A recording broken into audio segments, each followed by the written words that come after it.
Когато се върнах от Португалия, моето здравословно състояние малко се влоши и това е причината, поради която аз не съм пускала абсолютно никакви клипове и това е причината за моето отсъствие. Здравейте, аз съм Кремена Чорбаджиева и ще ви разкажа моята лична история, през която преминавам в момента. Значи ще се върна малко назад. Успяхме да се видим с майка ми, успяхме да направим двучасово свиждане в затвора. Беше доста емоционално, доста тежко. Върнахме се. С кой се върнахме? Върнах се в България. И моето здравословно състояние се влоши. Знаете, ако сте гледали моите предишни клипове, аз не го крия, напротив, отворена съм да говоря по тази тема, отворена съм да предам своя опит, през който съм минала, отворена съм да помогна, ако мога, на някоя жена, която тепърва преминава през това или е преминала. Аз съм с онкологично заболяване и съм оперирана 2019 година. Наложи се да направя, ходих на прегледи, наложи се да направя пет скенер, чаках резултати. Всичко е наред според пет скенера. Но има някои неща за доизчистване, които няма да ги коментирам в момента. Най-хубавото нещо, което се случи от тази цялата ситуация, е, че успях да издействам видеоразговори с майка ми. И веднъж в месеца, в смисъл ние сме се виждали един път, този месец ще е втори път, се виждаме на камера, предоставена там от затвора. Разговора се превежда на португалски, всичко, което си говорим, но имаше някакъв проблем с първия ни разговор. Значи аз се виждах себе си на камерата, но тя мен не успя да ме види. Разговора е около 20 минути, като ние 5 минути от разговора загубихме с питане защо не ме виждаш, аз казвам аз се виждам и така нататък. Аз от своя страна на следващия ден писах на затвора да им кажа, че това не е редно, че нарушават моите права, че нарушават нейните права, че все пак това е видеоразговор. Проучих приложението, през което говорим, и просто има една опция, в която те трябва да разрешат моята камера да се пусне. Независимо, че аз се виждам, тя не ме виждаше и аз в този момент, в който ние разговаряхме, аз не разбирах. Аз се виждам на камерата, тя защо не ме вижда, какво се случва и така. Та сега се надявам този месец, няколко имейла им изпратих, да може вече и тя да ме види, защото емоционално тя казва, че се чувства много по-добре, когато се чуваме. Сега, ако успее, нали, тя да ме види. Съответно, аз съм сама в стаята, дори в стая, която дори папагала не е там, сам сама, без никой, без телевизор, без радио, без излишни звуци, напълно сама. Аз действам по правилата такива каквито са, защото ако нарушиш някоя правило, край, при всичко приключва. Сега ще видим дали ще успее и тя да ме види на втория ни разговор. Другото нещо, което стана, което супер много ме ядоса, аз ви бях споделила, че нейните лични документи, българска лична карта, португалска лична карта, те изтекоха по времето, в което беше тя задържана. И аз от своя страна трябва да организирам да я оправя личните карти. Като най-важно за мен беше да я оправя българската лична карта, защото бях ви споделила, че тя е на възраст, в която може в България да се пенсионира и трябва да има неадекватна ми, как се казва? Не е реална, о боже. Просто ми е малко притеснено, защото пак ми предстои да обикалям по лекари и някои думи ми избягват. актуална лична карта, за да може тя да завери пълномощно, да мога аз от своя страна в България да й отворя банкова сметка, тъй като тя от много години е в Португалия, за да може пък там да й пращат по карта, да й привеждат пенсията, за да мога аз пък тая пенсия на нея да я пращам в затвора. Обаче в момента, в който те се задържали, и тук ми е много интересно, искам и вашето мнение, как задържаш човек без документи за самоличност. Ами аз мога да кажа, че съм Стоянка Петрова. И ме задържаш, а ти трябва да задържиш съвсем друг човек. Как ги задържа така, без никакви лични документи, нямам си на идея. Личната карта остана в нейния приятел. И след дълга комуникация и с посолството, което страшно много съм доволна от българското посолство, страшно много всеки път на моите въпроси откликват и много съм доволна.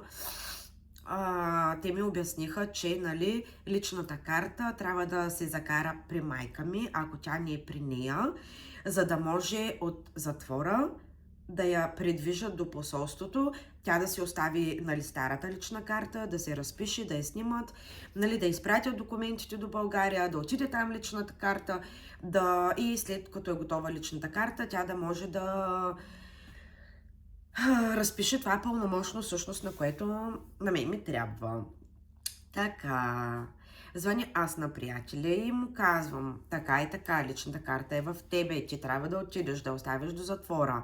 Но предвид всичко, което се случи, моето здравословно състояние и тия 5 скенери, чакане на резултати, отделно не хубави неща се случиха около мене и между другото продължава да се случват от Коледа 2025 година до днеска 16 февруари 2026. Така, но както и да е, за това ще говорим по-нататък. Пропуснах да му кажа, че когато той остави личната карта, да вземе документ. И хора, когато трябва да се занимавате с институции, моя съвет към вас е, изисквайте си документ, входящ номер, изходящ номер. Имайте документи, сега ще разберете защо. На 11 януари 2026 година в 11 часа 25 минути той отива и оставя личната карта. През деня, не знам по кое време, са отишли при майка ми, служителите на затвора, показали са и личната карта, записали са в документ, че личната карта е вече там. Но като дата, първо са написали на деня датата 11, след това са отишли, взели са документа, написали са 14, защото личната карта е закарана в неделя. Неговия свободен ден е в неделя и той може да я закара тогава. След това пак са взели документа, написали са 11 и така.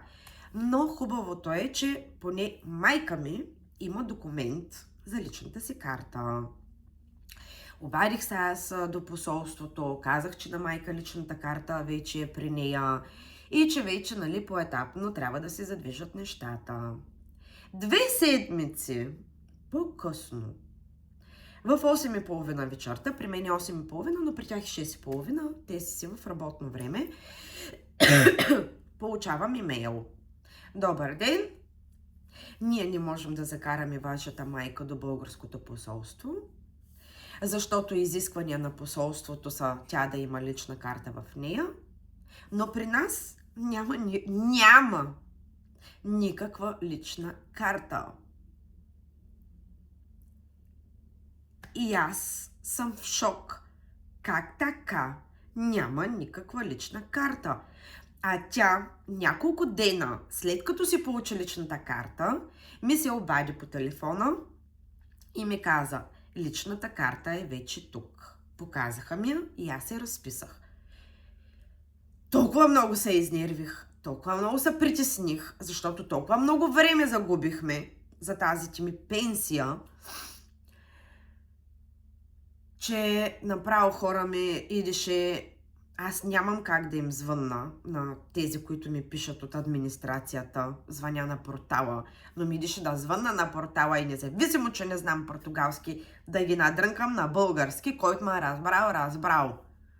Та, с ядосан, любезен тон на португалски им обясних на коя дата е закарана, точно това, което майка ми е обяснила, как са взимали, давали документа и така нататък. Къде е личната карта на майка ми? Какво се случва? На другия ден трябваше да изчакам да дойде работното време на посолство, да се обадя пак да им кажа за този нов проблем, който не е само този проблем от страна на затвора, ще ви кажа и за това. И какво правим, ако всъщност те са загубили по тяхна вина личната карта? Сега не можем да изкараме нова актуална лична карта ли? Но ме успокоиха, че с акт за раждане ще можеш. Аз имам в мен акт за раждане, тя там си има акт за раждане, което, нали, но ми казаха, сега трябва да изчакаме някакво време да видим те какво ще свършат. Мина са седмица, нали, аз им писах им, че искам, на затвора, нали, писах да уточня, че искам официален отговор. Те не ми отговориха и след една седмица и няколко дена, по принцип майка ми я викат след обяда, но се извикали още сутринта да й кажа, че спокойно личната ти карта е намерена. Но, естествено, никой не е обяснил къде е била, защо е била, как е била и как се стигнал до това нещо. Но сега личната карта е намерена, но сега майка трябва да напише там някаква молба, декларация до директора или до някой отговорник по-нагоре, не знам, много не разбрах. Само разбрах, че трябва да напише молба, декларация, нали, с молба да бъде предвижена до посолството и ако директор или там отговорника разреши, те пък от своя страна трябва да изпратят тази молба до съда. И съда трябва да прегледа тази молба и той трябва да разреши тя да бъде закарана, просто да бъде снимана. Та, до края на годината изобщо не знам дали ще успеят те да успеят, защото аз няма какво да направя, да я закарат за тази прословута лична карта. Ако някой знае дали може да се изготви някакво пълномощно без тази лична карта, да се отиде от посолството, ще се радвам някой да ми напише. Та в дните, в които се вайкахме и се чудихме какво се случва с тази лична карта, майка ми получава официален документ от затвора, че вече е 3 месеца в затвора, нали, да бъде уведомена, че вече е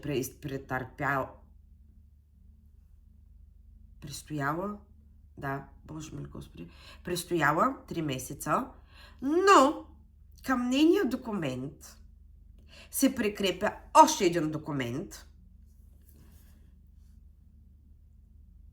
за някакъв мъж, няма да споменавам имена, който и той е задържан, и той в момента е от 3 месеца в затвора. И аз съм в шок. И казвам, какво става? Кой е този човек?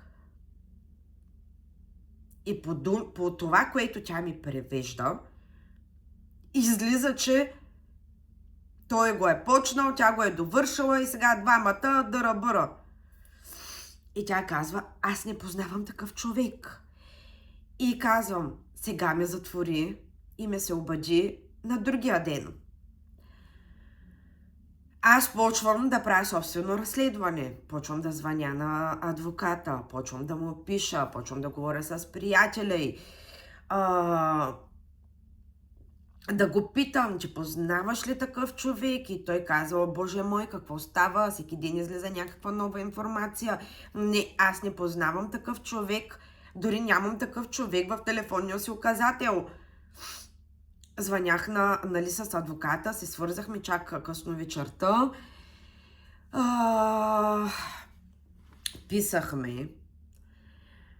Не знам и този Google преводач доколко превежда правилно, но нали, той разбрах, че той ще провери за какво става въпрос и ми казва, че това е някаква грешка, която е допусната от затвора, че това е готов документ, нищо като такива готови бланки, изготвени на еди си коя дата, примерно.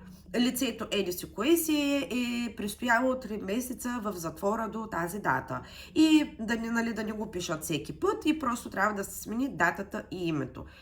Та според него, не според него, той е проверил всичко и е звъннал и така нататък, е проверил цялата документация и той казва, че това е нали, техническа грешка. Съответно, аз трябваше да сигнализирам и това и на затвора. Им казвам, кой е този човек? Няма такъв човек. Проверете си нещата. Стреса и шока пак една седмица, докато получа имейл. Нали, официално от затвора, че те са коригирали тази тяхна грешка. Мен адвоката ме е успокоил и ме е уверил. Но искам черно на бяло да го има, че самия затвор се отстрани от тяхната грешка, защото колко хора лежат и са им дадени някакви присъди, точно заради някакви такива технически грешки. И ако тя не ми беше казала за това, и ако не беше обърнала внимание, аз няма как да знам. А в деня на делото, това е шок, това е стрес. Дали е щяла да обърне внимание, не знам. Та, слава Богу, от затвора и закараха документ, че името еди си кое да се чете като нейното име, че това е техническа грешка. Това цялото нещо, хора, ми се отразява много зле. Изключително зле. Колкото и да се опитвам да не го мисля, нали, да се успокоявам, не ми се получава. Наистина не ми се получава. И с мен, и с моето здраве. Не знам какво става, затова просто бях прекъснала от Коледа след връщането ми от Португалия. Нито съм пускала лайфове някъде, нито ми е било до снимане, нито ми е било до клипове.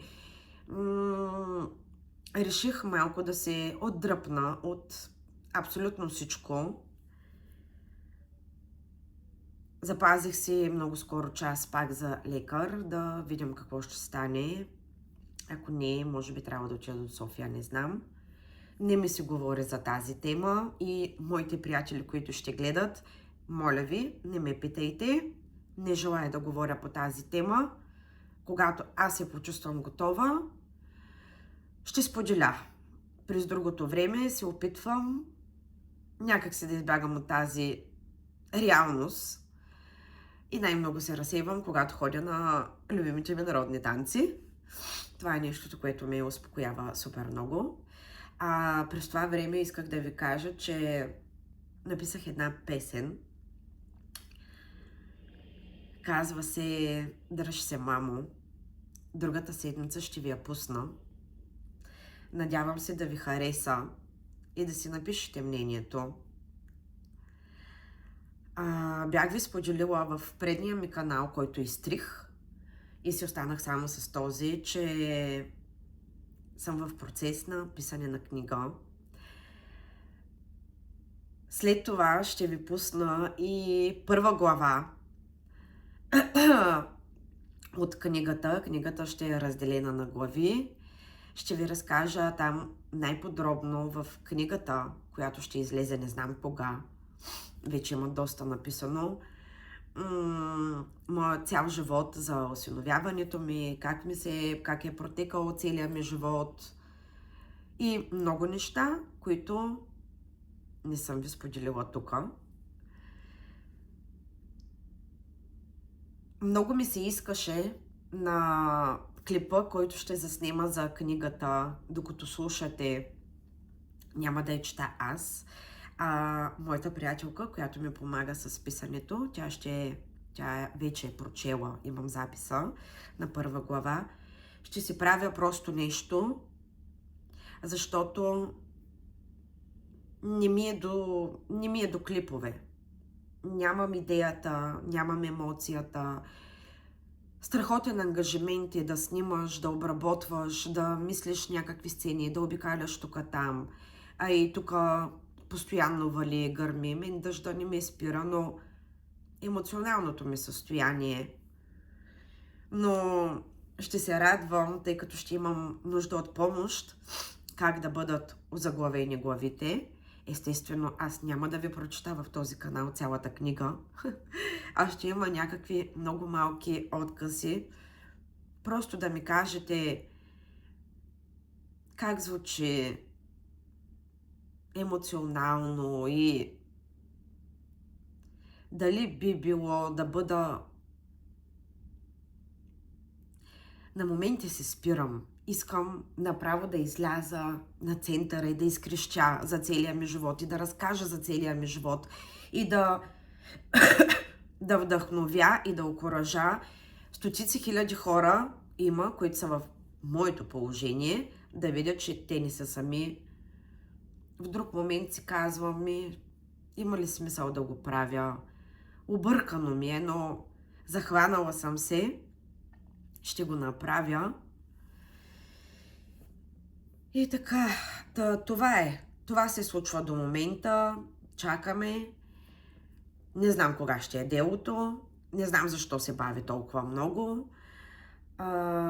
От адвоката разбрах, че майка ми в момента я лекуват. Знам, че тя ми сподели, че е готова да се върне в България. Не знам това колко добра идея е.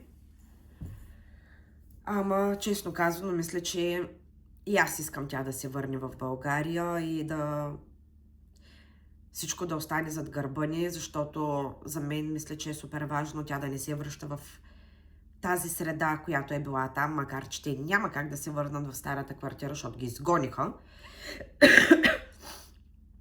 В никакъв случай не трябва да се събира с старите си приятели. Да може би, ако се завърне в България, ще бъде едно ново начало. Това, което ме обърква и с това ще приключа клипа, е, че приятеля й има още 3-4 години, докато се пенсионира. Той не може да дойде в България с нея преди да се пенсионира, защото тук без доходи на 60 и кусор години, рускоговорящи, на португалски в България, какво правим?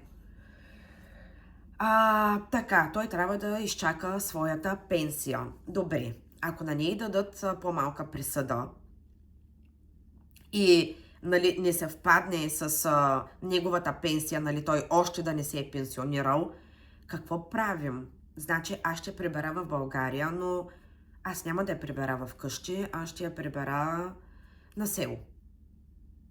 Добре, аз се карам в едно село, сама, в една къща. И тя, докато стои там сама, какви ще ги свърши? Няма как и да седя постоянно с нея. Аз имам своя личен живот, имам си 3 деца, имам си мъж, имам си моите задължения. Това, което мога да направя, примерно петък вечер, събота вечер да спа при нея и неделя да се прибирам, Това е единият вариант, който го мислих. Дали е правилен? Другото, което си мислих е, тя остава в Португалия, докато той се пенсионира и идва двамата. Ама, добре, тя пак е в Португалия и ако се сдуши пак със старата среда, не знам. Ето това го мисля постоянно. Не знам кое е правилно. Аз знам, че е много далечно и знам, че първо трябва да се успокоя и да изчакам и да видим като цяло каква ще е присъдата, но аз съм от типа хора, които не мога да оставя нещата за последния момент. Аз искам да имам план в главата си. примерно, съдете за 2 години, на тия 2 години, той не се е пенсионирал, правим това, това и това и това и това. Съответно, аз не мога и да отида в Португалия да живея, да се зарежа тук живота и да я пазя. Не знам, ще се радвам и да ми кажете, вие ако сте на мое място, какво бихте направили в тази ситуация? Защото на мен ми е супер объркано. И това е, че мъжа ми казва, прави ги нещата както намериш за добре, аз съм с теб. Добре, това е супер, ти се смей, ама ще взема ли правилното решение? И ако нещо се случи после, аз ли ще бъда виновна? Не знам. Това е за сега. Нищо друго не се случва. Стискайте палци на предстоящия преглед. Всичко да е окей. И с нетърпение чакам вашите коментари и се надявам да оцените, нали, следващите 2 клипа. И не на последно място, чета вашите коментари, чета вашите лични съобщения във Фейсбука. Благодаря ви, че се притеснявате за мен. Благодаря ви, че ме мислите. Пак ще го кажа, правите ме по-силна. Пазете се, бъдете здрави и аз също ви мисля. Обичам ви.